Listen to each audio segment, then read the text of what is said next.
Hi friends, నా పేరు మాధవి. నేను ఒక వెల్నెస్ కోచ్ని. ఇదే కమ్యూనిటీలో 5 ఇయర్స్ నుంచి జర్నీ చేస్తున్నాను. ఈరోజు మనం ఒక చిన్న టాపిక్ తెలుసుకుందాం. అదేంటంటే కనుక ఆరోగ్యంగా ఎక్కువ రోజులు జీవించడం ఎలా అని దాని గురించి తెలుసుకుందాం. ఓకేనా? మరి ఆరోగ్యంగా ఎక్కువ రోజులు జీవించడం ఎలా అంటే కనుక మనం చిన్నవి ఉన్నవి అవి మార్చుకుంటే కనుక మనం ఆరోగ్యంగా జీవించవచ్చు. ఓకేనా? మనం మరణాన్ని మనం ఆపగలమా? ఆపలేం. మనం మరణాన్ని ఆపలేం. కానీ ఎక్కువ రోజులు ఆరోగ్యంగా బ్రతకడం మాత్రం మన చేతిలోనే ఉంది. అవునా? మరి బ్రతికినంత కాలం సంతోషంగానే బ్రతకాలి అంటే కనుక మనం కొన్ని పాటించాలన్నమాట. అవి ఏంటంటే కనుక ఎక్కువసేపు ఒకే చోట కూర్చోవద్దు. ఎందుకంటే కనుక దానివల్ల నడుము నొప్పి వచ్చేస్తూ ఉంటుంది. జాబ్ చేసేవారు చూడండి, ఎక్కువసేపు కూర్చుంటూ ఉంటారు. దానివల్ల చాలా ఇబ్బంది పడుతూ ఉంటారు. అంటే నడుము నొప్పి వచ్చేయడం కానీ, మెడపట్టేయడం కానీ, కళ్ళు లాగేయడం కానీ, తలపోటు వచ్చేయడం కానీ ఇలా ఇబ్బంది పడుతూ ఉంటారు. వాళ్ళు చేసే వర్క్లో ఏంటంటే ఎక్కువ టైం కూర్చోవడం వల్ల కాళ్ళు ఎక్కడికక్కడికి పట్టేస్తూ ఉంటాయి.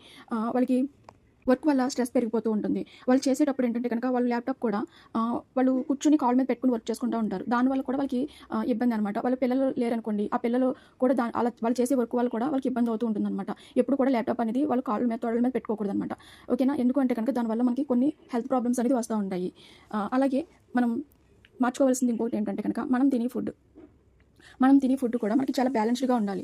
ఎలా ఉండాలి అంటే కనుక చాలా ఈజీగా డైజెషన్ అయ్యే ఫుడ్ అనేది తీసుకుంటూ ఉండాలి. మన బాడీకి తగ్గట్టుగా మన క్యాలరీస్ అనేది తీసుకుంటూ ఉండాలి. హెవీ క్యాలరీస్ తీసుకోవడం వల్ల మన వెయిట్ అనేది పెరిగిపోతూ ఉంటాం, బద్ధకం పెరిగిపోతూ ఉంటుంది. ఏ పని అయినా చేసుకోలేమన్నమాట. అందుకే మనం బ్యాలెన్స్డ్ మీల్ తీసుకుంటే కనుక మనం ఈజీగా డైజెషన్ అవుతుంది.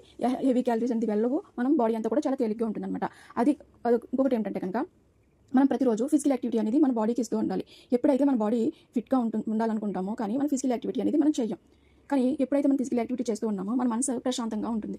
ఓకేనా? మార్నింగ్ అనేది మనం ఎండలో ఉండాలి. ఎందుకు ఎండలో ఉండాలి అంటే కనుక మనం ఎండలో నడుస్తూ ఉండడం వల్ల మనం ఎండ అనేది మనం తగలడం వల్ల విటమిన్ డి అనేది మన శరీరానికి చాలా బాగా ఉపయోగపడుతుంది అనమాట.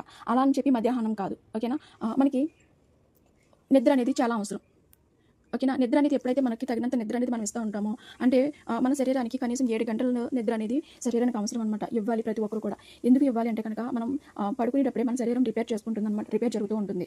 ఆ నిద్ర అనేది కూడా మనం ఎలా పాడు చేస్తున్నాం అంటే కనుక చాలామంది చేసే పొరపాట్లు ఎక్కువగా ఫోన్ చూస్తూ ఉంటారు, ఎక్కువగా టీవీలు చూస్తూ ఉంటారు, ఎక్కువగా ఫోన్ మాట్లాడుతూ ఉంటారు. అవునా? ఇలా చేయడం వల్ల ఏంటంటే కనుక మనకి ఫ్రీగా వచ్చిన నిద్రను కూడా మనం ఏం చేస్తున్నామంటే కొనుక్కుంటున్నాం. ట్యాబ్లెట్స్ ద్వారా మనం వేసుకుంటేనే కానీ బలవంతంగా మనకి నిద్ర అనేది రావట్లేదు. అలాగే ఎప్పుడు కూడా చేసుకోవడం వల్ల మనం ఇంకా హెల్త్ ప్రాబ్లమ్స్ అనేది మనమే తెచ్చుకుంటున్నాం అనమాట. ఎప్పుడు కూడా మనకి మంచిగా నిద్ర పట్టాలంటే కనుక ఎక్కువగా మనం పాజిటివ్గా ఆలోచించాలి. పాజిటివ్గా ఎప్పుడైతే ఆలోచించామో మనం హ్యాపీగా ఉండగలుగుతాం. స్ట్రెస్ అనేది ఉండదు. చాలా మనసంతా అనేది చాలా ప్రశాంతంగా ఉంటుందన్నమాట. ఓకేనా? ఎప్పుడైతే మన నెగిటివ్ ఆలోచనల వల్ల హెల్త్ అనేది పాడైపోతూ ఉంటుంది. రకరకాల సమస్యలతో మనసంతా అనేది లేకుండా ఇబ్బంది పడుతూ ఉంటాం. దీనివల్ల మనకి స్ట్రెస్ అనేది ఎక్కువగా పెరిగిపోయి మన స్కిన్ అంతా పాడైపోతూ ఉంటుంది. స్కిన్ అంతా చాలామంది ముడతలు పడిపోవడం కానీ, కళ్ళ కింద క్యారీ బ్యాగులు రావడం కానీ, అంటే జుట్టంతా కూడా తెల్లగా అయిపోవడం కానీ, జుట్టు ఊడిపోవడం కానీ ఇవన్నీ జరుగుతున్నాయి అంటే కనుక మనకి తగినంత నిద్ర అనేది లేకపోవడం వల్ల ఎక్కువగా ఆలోచించడం, ఎక్కువగా ఒత్తిడితో ఉండడం వల్లే జరుగుతుందన్నమాట. ఓకేనా?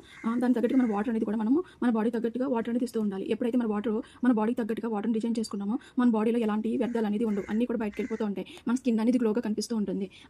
మన బాడీ అంతా కూడా తేలిగ్గా ఉండాలి అన్న మనకి మన బాడీలో ఉన్న వ్యర్థాలు బయటికి పోయి మనకి ఫ్రీగా మోషన్ అవ్వాలి అన్న, ఎలాంటి గ్యాస్ట్రిక్ లేకుండా, అల్సర్స్ ఇవేమీ లేకుండా ఉండాలన్నా కూడా మనం తగినంత వాటర్ అనేది మన బాడీకి ఇస్తూ ఉండాలి. అది కూడా ఏంటంటే కొంచెం స్లోగా తీసుకుంటూ ఉండాలి. ఒకేసారి అనేది మనం వాటర్ అనేది కంప్లీట్ చేయకూడదు అనమాట. ఓకేనా? ఇలాగా మనం ఫిట్గా ఉండాలి అన్న, అందంగా ఉండాలి అన్న, ఎంత వయసు వచ్చినా కూడా ఏజ్డ్గా కనిపించకుండా చాలా చిన్న పిల్లలా కనిపించాలన్నా కూడా ఏదైనా సరే మనం చేసుకునే పనిలోనే, మనం చేసుకునే డైట్లోనే ఉందన్నమాట. ఇవి మీరు మార్చుకుని ఇష్టంగా చేస్తే కనుక మీరు మంచి రిజల్ట్ అనేది తీసుకోవచ్చు. ఓకేనా? ఈ వీడియో నచ్చినట్లయితే కనుక లైక్ చేయండి, షేర్ చేయండి, సబ్స్క్రైబ్ చేసుకోండి. Okay, thank you. మళ్ళీ వీడియోలో కలుసుకుందాం.